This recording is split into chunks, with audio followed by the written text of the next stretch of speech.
Okay, Hare Krishna to all. Nice to be with everyone. Oh, look, she has a very official. Stand up. I want to see that apron. It looks very official. Look at that. It's a pretty apron. You want to see my apron? I have an apron. I'll show you my apron.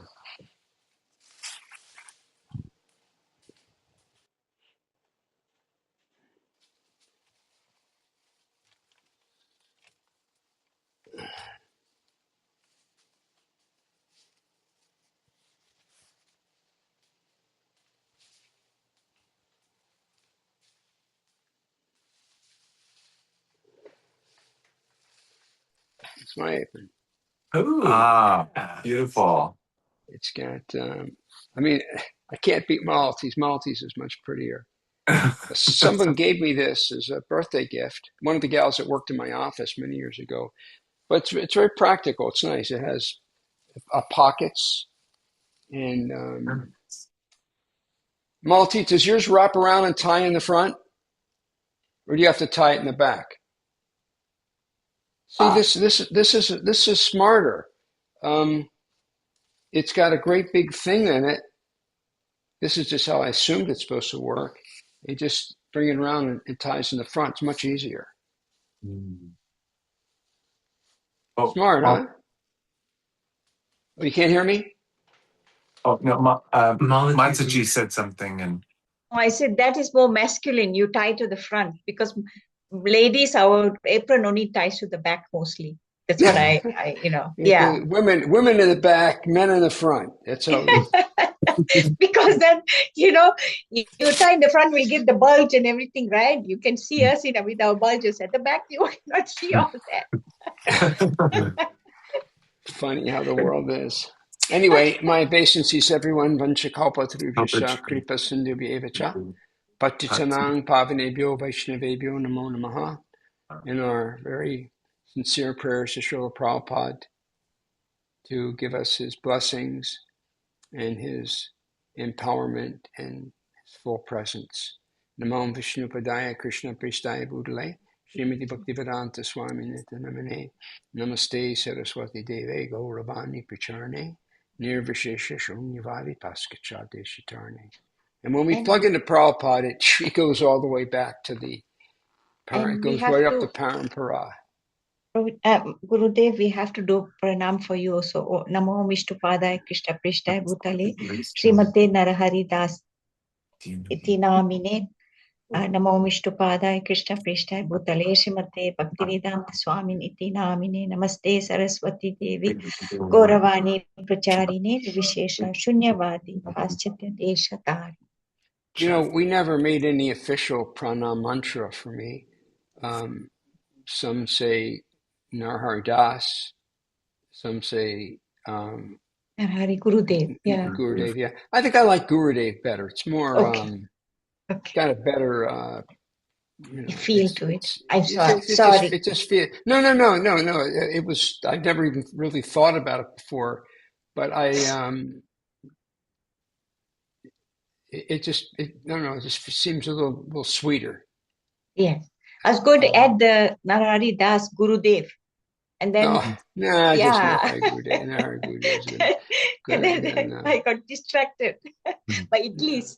So no, keep it simple. And all we need is one mantra, and that's more than enough. Some of the, like Bhakti Siddhanta, he has four pranam mantras that we say, and Prabhupada too. Prabhupada wrote them. Apparently, there was nobody to write that for Prabhupada, so to speak. And I can be honest, I don't know the etiquette. I don't know the etiquette, how pranam mantras come about, whether the guru writes his own or disciples write it for. I really don't know. I've never heard any discussion of this, but certainly Prabhupada wrote his own for us because, we didn't know anything. Yeah. And so I'm thinking maybe Bhakti Siddhanta's disciples had something to do with the four lines of the mantra. I have no idea. I mean, it's an interesting question. So anyway, we'll may never know, but that's okay. All righty. We were saying something in the very beginning. I was going to make a comment. I forgot what it was. We were talking about something, and I said, "Oh, let me record that." Anybody remember? I don't know. All I remember is Malati was talking all about all those wonderful preps that she made, and then she threw in pizza. Pizza. Pizza, that's what it was. Pizza. It was pizza. Yeah. I mean, everybody is funny. Everybody. Oh, I know what I was going to say. And it just came back to me. Bhakti. Oh my God, I can't think of his name. Was a very, very wonderful black disciple, black body disciple that was very dear to Bhakti Prabhupada. Tirtha? Bhakti Tirtha Swami, correct. Yeah. So he gave this amazing talk, his last lecture, the last time he was going to appear publicly, and he had it recorded. That's online. You can find that. And it's Radhanath Swami was there also because they were very close. And I don't believe Radhanath Swami spoke, but it was Tirtha just kind of basically signing off that, I'm leaving my body soon, and I just really now want to go into kind of seclusion. And Haribol just kind of signing off, if you will. And he talked about he talked about eating pizza. He said he talked about eating pizza. Oh, I see. I'm not quite sure how that came out, but he was saying that anyway, he talked about eating pizza. That they'd be eating pizza and other things. But funny he mentioned pizza. Everybody likes pizza, and I don't know why. I don't know if that's around the world. Can you go to other countries and there's pizza places? Oh, yeah. Oh, yes. Yes. A lot. Funny. Yeah. Oh, and I also made mango halwa, and that's what I made. Oh, Sweet. mango halwa. Funny, it's mango season and I haven't seen any mangoes. We have lychees, lots of, lychees, big fat lychees. They're delicious. Wow. I've been giving them to my deities every day during breakfast. And it's been a great lychee season. In fact, I just ran out yesterday. I need to pick up some more. And it's not a long season. It only lasts for maybe 6 weeks. And then you don't see them again until next year. But I haven't seen any. Well, there's mangoes. You can get mangoes, but not the good ones. The really good ones, not around. Anyway, we'll see. Maybe it'll be a late season. Okay, so had an interesting experience this morning. We our Bhagavatam class was supposed to be given by Abhirama, who is as you've heard me many times speak about him. He's really my Shiksha guru, and he was the one that I totally credit for turning me into a devotee. And it's where I learned compassion and love. Philosophy in and of itself, for most people, isn't going to work. I'm sure there's some, very scholarly, some special people that the philosophy does it. But for me, it was love. He was just, I could tell he really cared about me. He really, it was like having for the first time, a real father, a real mother that just wanted the best for me. And I learned that from him. And he treated everyone like that.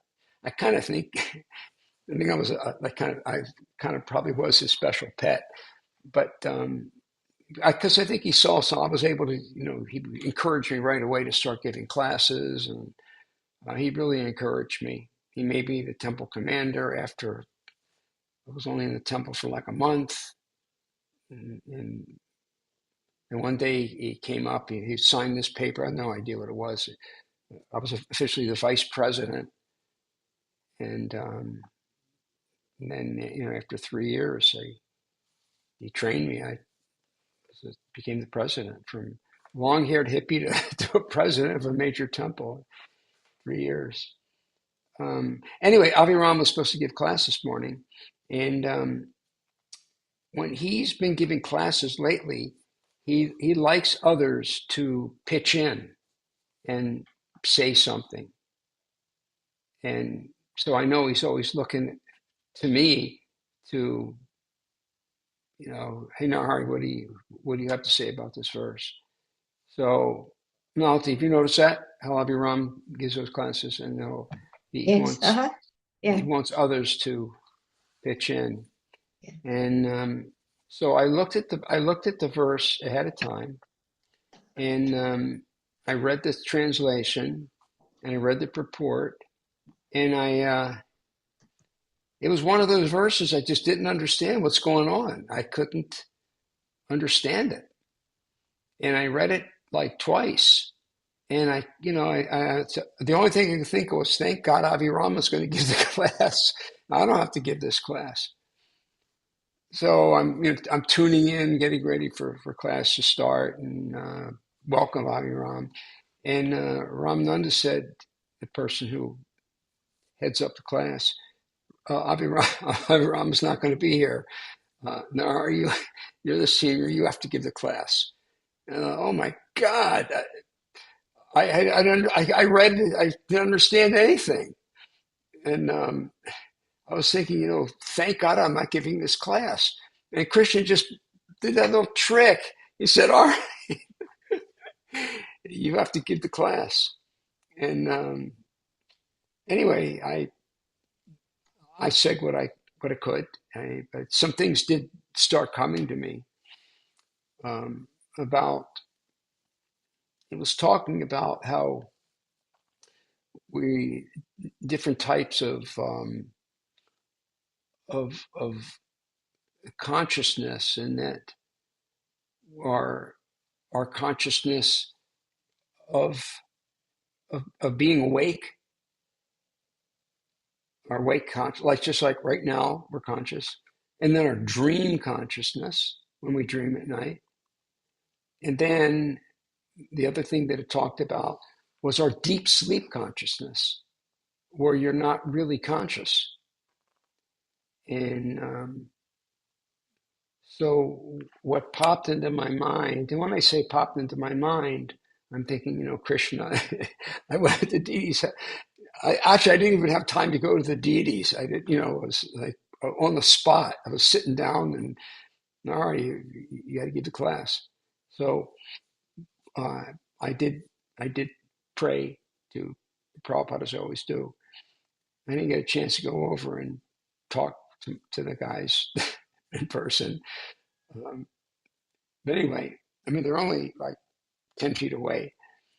But so the thoughts started to come into my mind, like, because it was mentioned there about control, about how I was just thinking, we have in all the different states of consciousness, we don't have any control, none of them.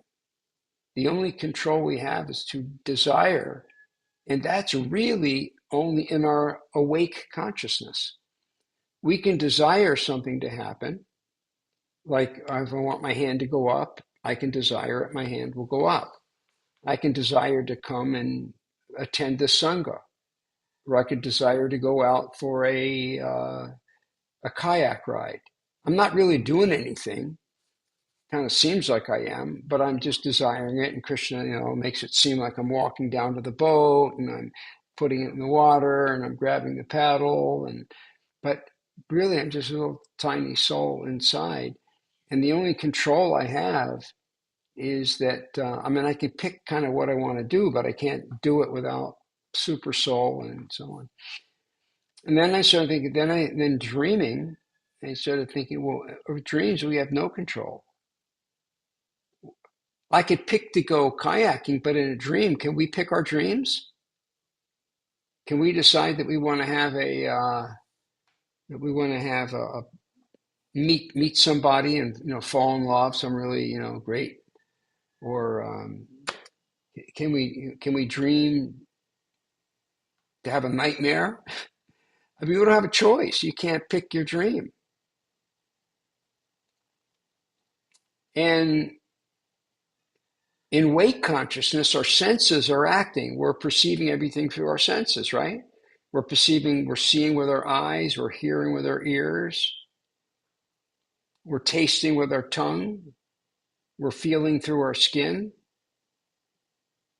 But when you dream, none of those are acting, but yet it's still all going on, the same show. Isn't that interesting? The senses don't. I never thought about this before. It was all just coming down from the parampara to help me out.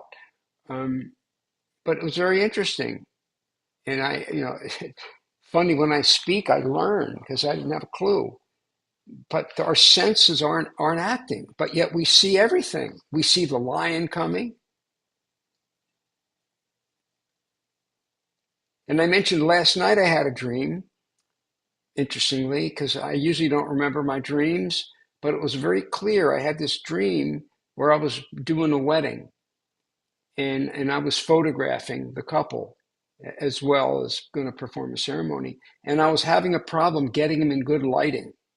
I couldn't pick the lighting. I put them somewhere and it wasn't quite working. And well, let's try this. And lighting is very critical when you're photographing. You don't want bright light hitting them in the faces. You don't want the background to be too bright. You got to get it all balanced. And but I didn't have anything to do with being at a wedding. And it was very visual. It was very clear. I was hearing, I was seeing, but yet my eyes were closed. So the whole show can go on even and it had no control. I didn't pick to have that dream. It seemed like I had some control. Like I could say, okay, let's try this location, let's try that. But basically I didn't have any real control. And what to speak of when you go into deep sleep, there's like nothing. So we aren't the controllers, and that was the main thing I think I talked about. Isn't that right, Malati? Yes, Gurudev. Yes. Yeah. So it was it's quite an experience. I looked at the verse. I didn't have a clue what to talk about, and I literally I thought, thank God Abhirama's going to give this class. I don't know what to say, and then boom, it's I'm thinking out loud now. The real lesson is that if we depend on Krishna, everything will be okay. I think that's the lesson. I just thought of that. Mm-hmm. If we depend on Krishna, then everything will be okay. And if it's not okay, then Krishna has some other plan, and that's okay too. Yes. Just like we may plan to go somewhere to a speaking engagement, but we get a flat tire, or we get in a car accident, a small car accident, fender bender, and you're not going to make it to your engagement. So Krishna can do whatever. He's got all kinds of plans. But anyway, I have one question about that. When you said that when we desire, so the soul is desiring, so everything in the wakeful stage, we are doing everything, right? They were raising the hand, whatever we are desiring. So in the sleeping state, right, when we are sleeping, then we have, are we still desiring? Yes and no. That's what I mentioned that. Yes and no. I didn't desire to have this wedding dream. But somehow in the dream, somehow in the dream I could say, okay, well, let's move you over here. Let's move you over there to get the good lighting. So, on some slight level, I had some little bit of control. It seemed I did. I don't know. Right. It seemed like I had some control. I don't have any shastra to give you to be really clear on this, but it seemed like in the dream I was able to have a little control, but I really, again, I really wasn't doing anything. It was all in the mind, nothing with the body or the senses, nothing. It's just this mental thing going on. Yes. So I'm in this anyway. But in deep sleep, there's nothing.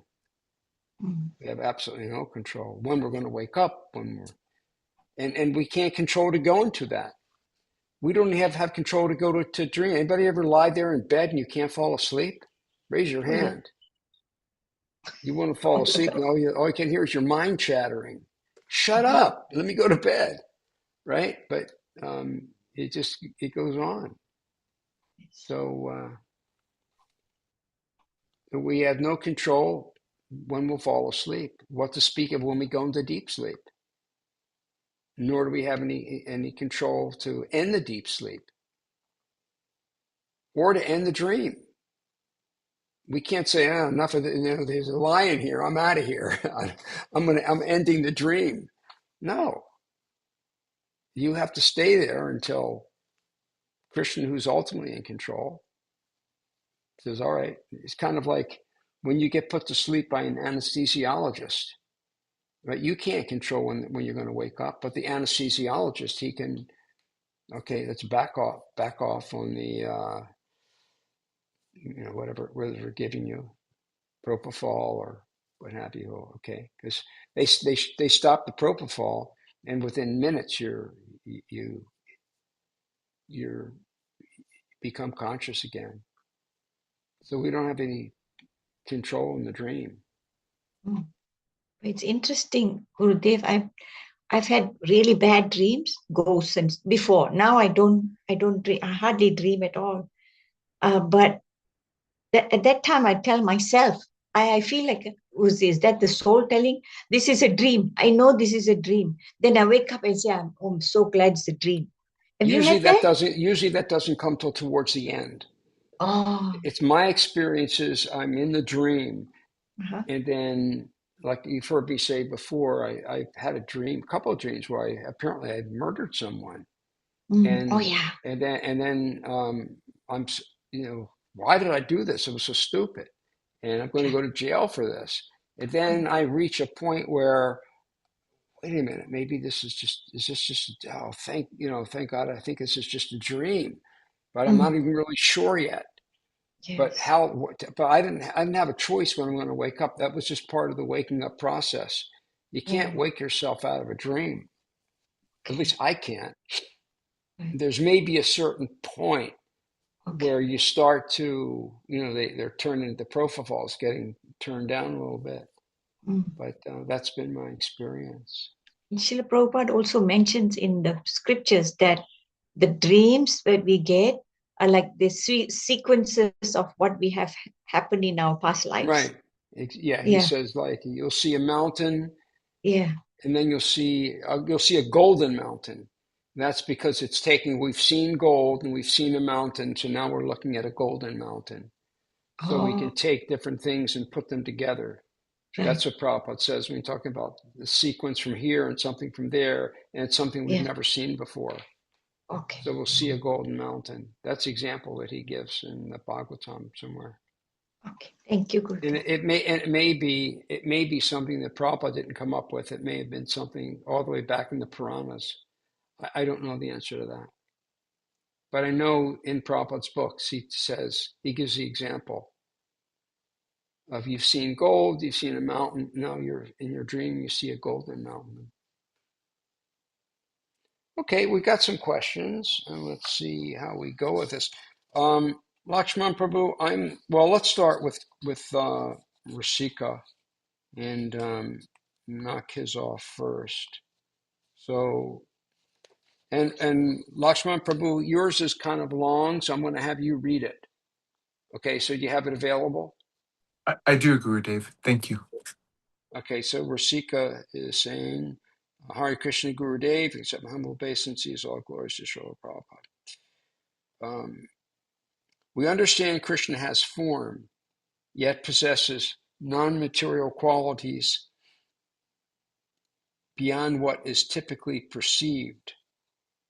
Does the concept of Sat Chit Ananda Vigraha fully encompass all of his non-materialistic qualities, especially those not exactly related to his visible form?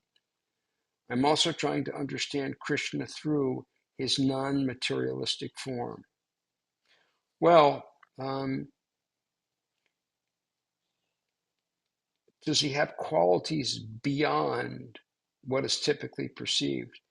Krishna has unlimited qualities. Now, sometimes we'll read in the scripture like the 64 qualities of Krishna, and there's 4 of them that only Krishna has. Who knows what they are? The 4 that only Krishna has, and nobody else. Prema Madhuri, Venu Madhuri, Leela Madhuri, and Rupa Madhuri. I only heard 3. Rupa, the form. Rupa. Okay, no, Rupa, you have to Leela. elaborate so people understand. Okay, he's the form. His form is the most beautiful, and there's unlimited beauty in his form. It's unparalleled. No one is as beautiful as Krishna. Yes. No one. He is the most beautiful beyond imagination and becoming more beautiful at every moment. Okay, next. Leela Madhuri is the unlimited leelas, the pastimes of the Lord, which is he performs these pastimes to attract the jivas to go back home, because that is the way. You're missing the most important word. Intimate. Oh, yes. All of Krishna's pastimes, there's unlimited. Yes. But the one that Krishna has is they're very intimate. You're right. Intimate pastimes. And it says specifically his childhood pastimes. Oh, okay.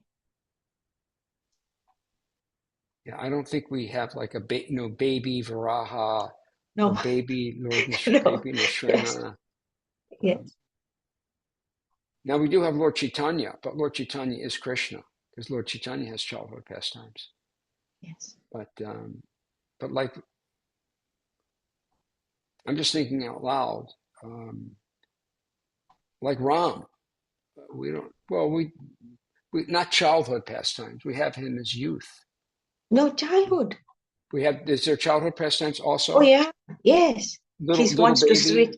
Yes, he wants to reach for the moon. Everything we have that. Okay, and so for Ram. Yes, okay. Ram. Now but not Ram, as much. Yeah. Ram and Nrsimhadev are Krishna, and Lord Chaitanya. They're directly Krishna. So, and where I heard this was in a lecture by Janani Vas. It was on Nrsimhadev's appearance day, and he mentioned that Nrsimhadev is directly Krishna, and so is Lord Ram. Is directly Krishna. But in that, playing that particular role. So maybe that's why there's the childhood pastimes. But anyways, generally we say that he has the unparalleled beauty, his intimate childhood pastimes. Okay, 2 more. He's expert at playing the flute. Okay, because he's more than expert. He can attract the hearts of every living entity by the sound of his flute. Yes. He can attract the heart of anyone. If somehow that sound of Krishna's flute goes in your ear, you're done. You're done. It's going to wake you up. Just like if you're sleeping. Rasika, wake up! Rasika, wake up! you can't undo that. You're going to get up.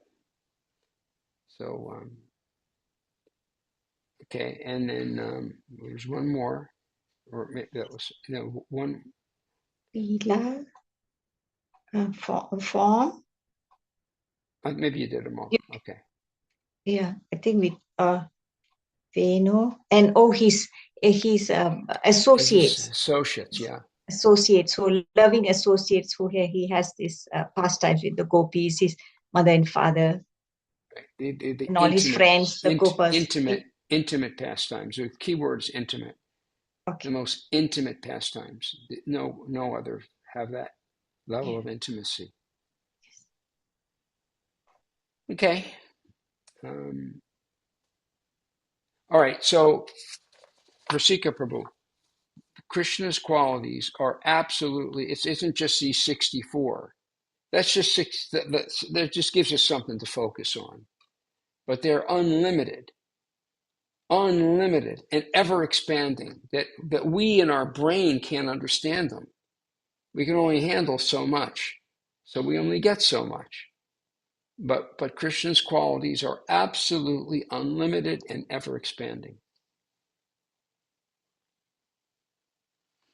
Okay, and then you're asking, I saw a video about a Prabhuji giving a lecture glorifying Krishna's bodily features, but I'm thinking surely Krishna can be glorified by the other transcendental features. I just don't know them all. Like he can eat with just by seeing the food. So there's a verse in the Brahma Samhita, Angani jasya sakalindriya vrantimanti pashanti panti kalayantam. I have it written down here. Angani jasya sakalendriya vrittimanti pashanti panti kalayanti charam jaganti ananda chinmaya sat ujvala vigrahasya govindam adi purusham tamaham bhajami. So the first line, Angani jasya sakalendriya vrittimanti, means that anga means like a limb, part of a body. Like the 5 angas of devotional service, the limbs. It says that any one of the senses of the spiritual body can perform the function of any other. In other words, it's very departmentalized. My eyes can see, my ears can hear, my skin can feel, my nose can smell. But for in our spiritual bodies, it's not departmentalized. You could taste with your fingers. Nothing is departmentalized like that. So yes, Krishna, what he said was true, and he does it all the time. He's eating. We put our food out, and he gave a very good example, very practical example, that the deities, they look and they can eat. And my understanding is there's no limitations of when we, because we're just like Krishna. We're little sparks of Krishna. And Prabhupada gives an example, just as you look at one drop of ocean water, it's got all the same qualities. So what we see in Krishna, we have also. So Krishna has rupa, he has beautiful form. We all have beautiful form. And with that body, it's that spiritual form, it's inconceivable to us how any part can do the part of any other part. And they're also very, very beautiful and increasing in beauty. All right. So now I'm going to ask Lakshman Prabhu to read his question. No, there's a lot of stuff leading up to the questions. So I didn't focus on every detail. I mainly focused on the question, not the details of where it was coming from. So you're going to start. here. Okay. I want to follow along as you're speaking. So your question begins. My question is on two statements of purity of existence, right? Yes, Okay. So correct. read it slowly and clearly. Okay. My question is on two statements of purity of existence and being beyond contamination of sin. In the purports of Bhagavad Gita, chapter 5, verse 8, 9, and 10, the combined verses are: a person in the divine consciousness, although engaged in seeing, hearing, touching, smelling, eating, moving about, sleeping, and breathing, always knows within himself that he actually does nothing at all. Because while speaking, evacuating, receiving, or opening or closing his eyes, he always knows that only the material senses are engaged with their objects and that he is aloof from them.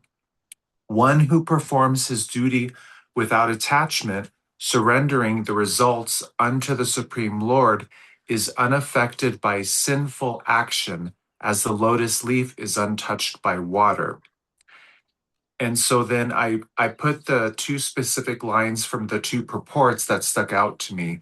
In the purport for 5, 8, and 9, a person in Krishna consciousness is pure in his existence, and consequently, he has nothing to do with any work which depends upon 5 immediate remote causes: the doer, the work, the situation, the endeavor, and fortune. And in 510, Srila Prabhupada says in that purport, even one's material body being a gift of the Lord for carrying out a particular type of action can be engaged in Krishna consciousness. It is then beyond contamination by sinful reactions, exactly as a lotus leaf remaining in the water is not wet. And so my question is, when I This is do... what we're going to focus on as a question. Okay. Go Okay. ahead. My question is, when I do a service, it is difficult for me to characterize my service on this platform of purity. I do feel a sense of aloofness, surrendering of results, doing activity to please Guru and the Lord, but it is difficult to say I always know within myself that I actually do nothing at all. How do we maintain a personal understanding of always knowing we do nothing at all and pleasing Guru and Lord personally, so that we may reach this platform of purity beyond contamination of sin? Okay. So I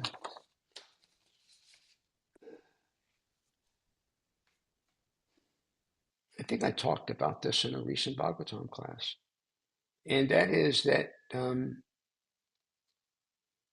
maybe it wasn't the Bhagavatam. Maybe I was speaking with one of my students. I don't think it's possible. It's certainly not possible for me to not think on some level that I'm the doer.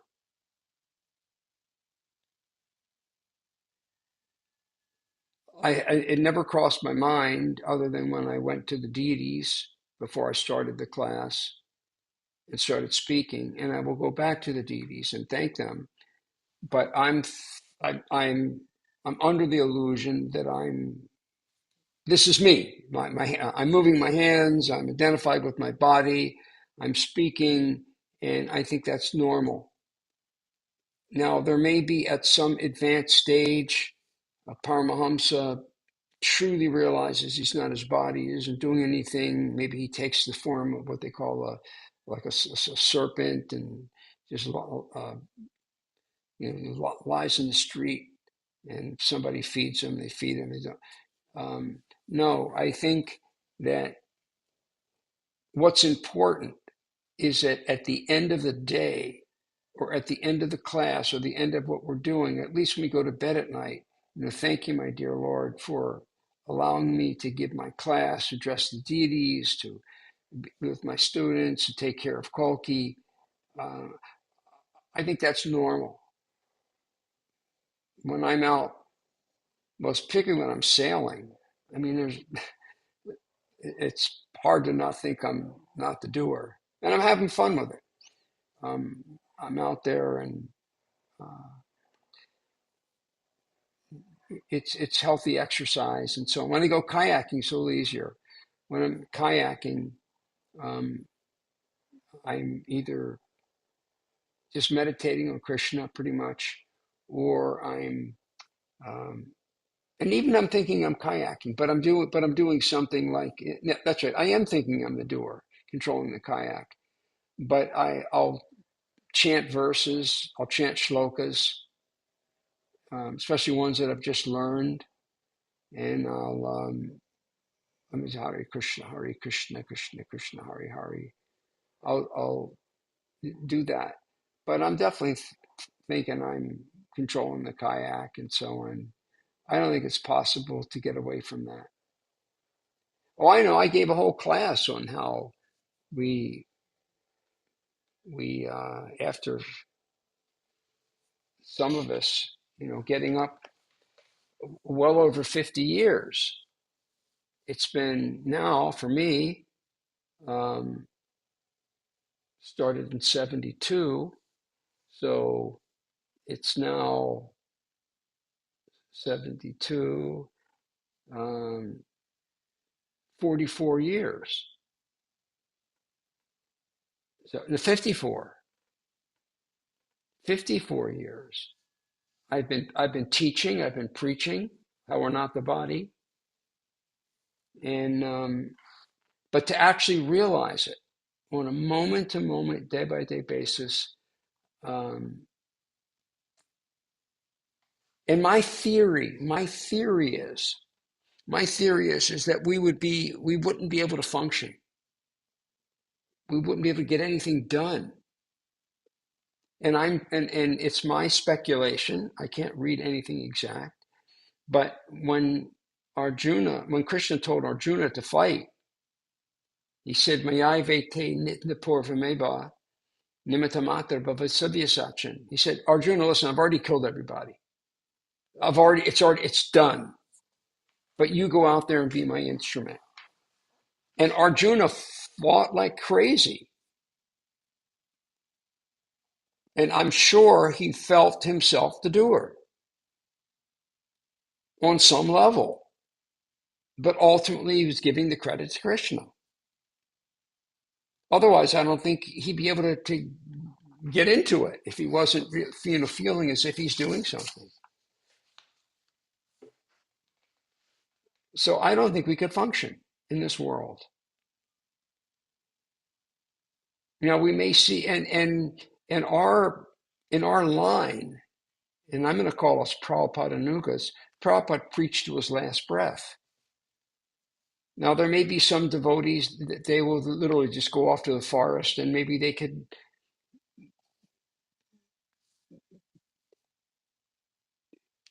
be on some high level of realizing they're not the body. But our service, the main thing that pleases Krishna is our preaching work. And the example we saw from Prabhupada, he preached to his last breath, literally his last breath, he was preaching.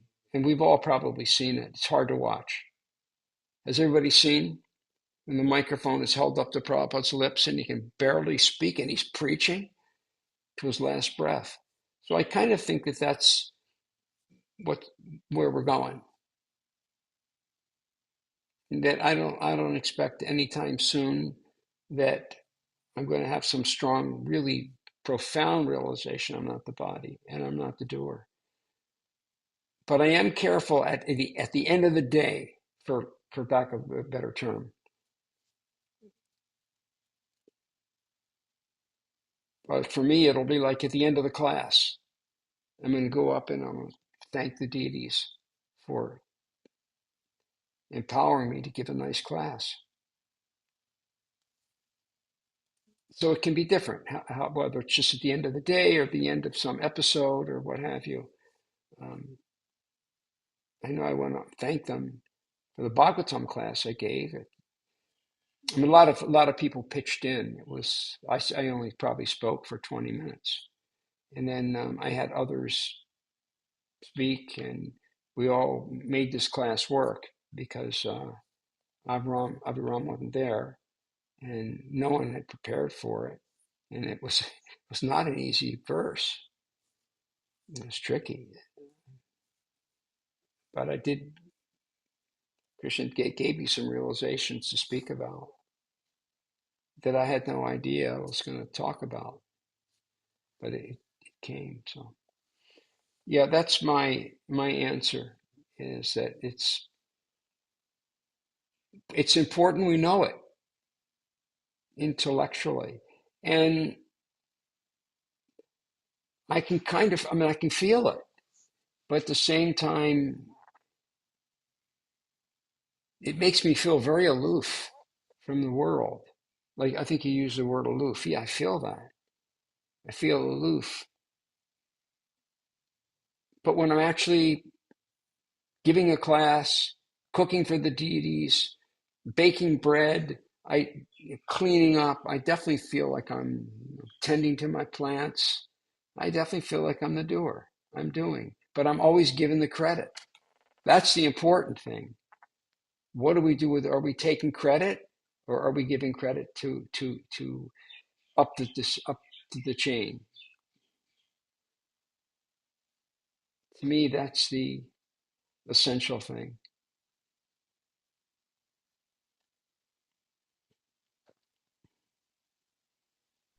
I mean, I love the meditation.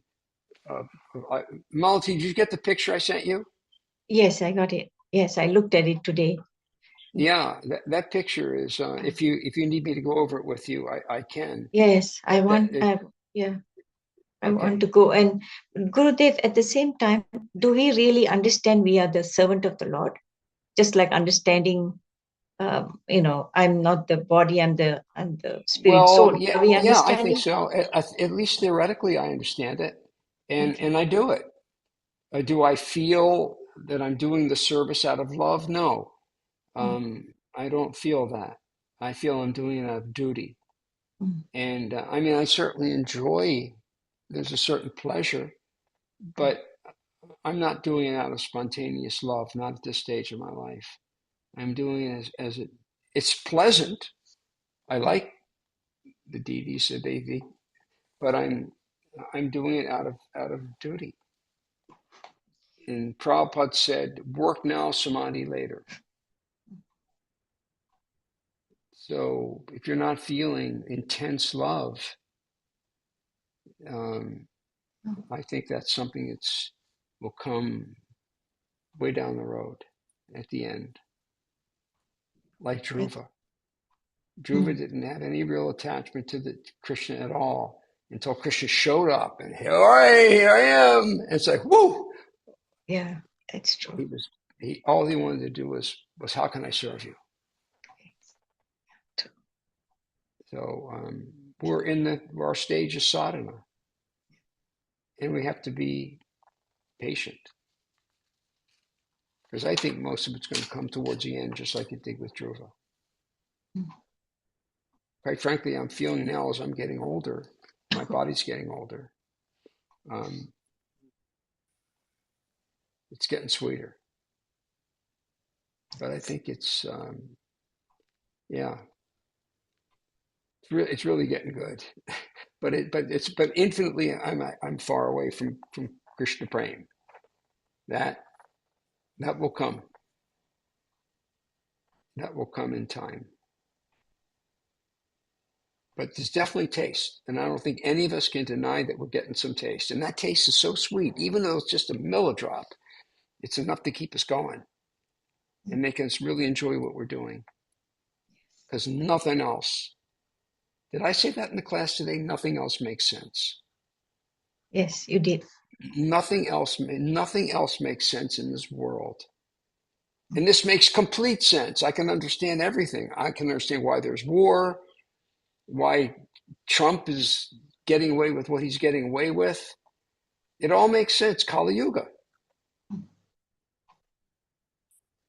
Otherwise, I'd be completely, well, Americans, what are you doing? How could you have this idiot up there? It wouldn't make any sense to me. It doesn't make sense why a country that's based on religious freedom and freedom of speech Trump is trying to take that away, freedom of speech. He's trying to, the comedians that joke about him, or the people that just, talk about him, criticize him. He's going after them like as an enemy. He'd lock them up if he could. And people voted for him. And I just see all these sycophants around him. Everybody know the word sycophant? No. Sycophant means a insincere flatterer. Oh. Sycophant, PH. Sycophant. Lakshman, look up the word sycophant. I'm not a good speller. SIK.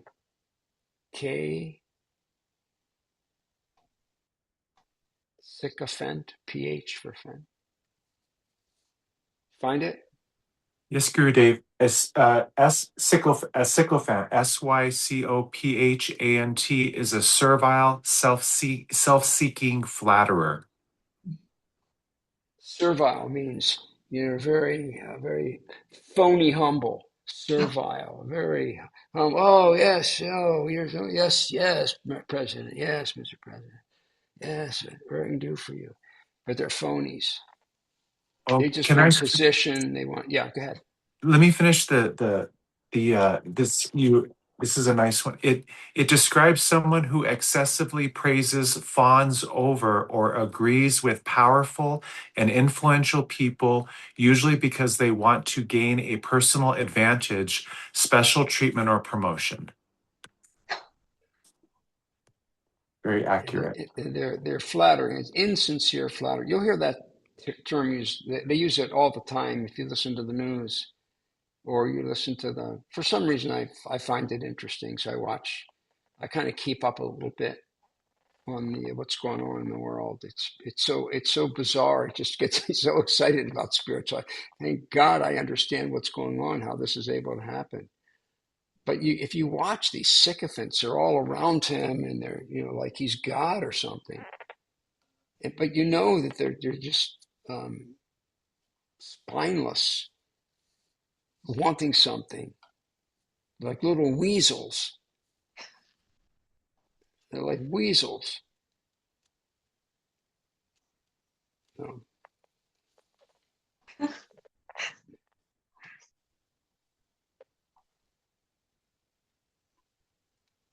how did I get on the subject? Where were we? Because of nothing makes sense in this Nothing material makes sense. Yeah, nothing makes sense. But it makes sense now. It makes perfect sense. It's Kali Yuga. Yeah. And it makes sense. And it's going to get worse. It's not going to get better because that's the nature of Kali Yuga. It basically everything's rushing to hell. But there is one current going the other way, and that's Lord Chaitanya's movement. That's where we're at. We're going the other way. And that's pretty much the only thing going back to Krishna. And the stream, has anybody ever jumped into a river where there's a very strong current? No. Malati, you? No. Rasika? I've jumped in the Ganges. Well, when I first started going to India, you could jump in and it would carry you way down. Now it's so strong that it can pull you under. They rope off a certain area for people literally with nets so you won't get dragged away when you go into the water in the Ganges. At least that's how it was the last time I was there when I went in the Ganges, maybe 5 years ago. So there's a current. So people, they're just being dragged to hell. And the only, other than that, the only thing there is to get on the eddy, the current going the opposite way. And that's take us back to Krishna. So everything makes sense. Everything makes sense. Even when I see, problems in ISKCON, and it's Kali Yuga. it kind of makes sense if things are, breaking apart and nobody's getting along. And it makes me very comfortable with, okay, I can't fix it. But somehow the movement's pushing on. When I say the movement, I mean others like the Ritvik group. They've got a temple in Vrindavan bigger than our temple. They're distributing tons of books and Prabhupada's books and tons of prasadam. I'm their well-wisher.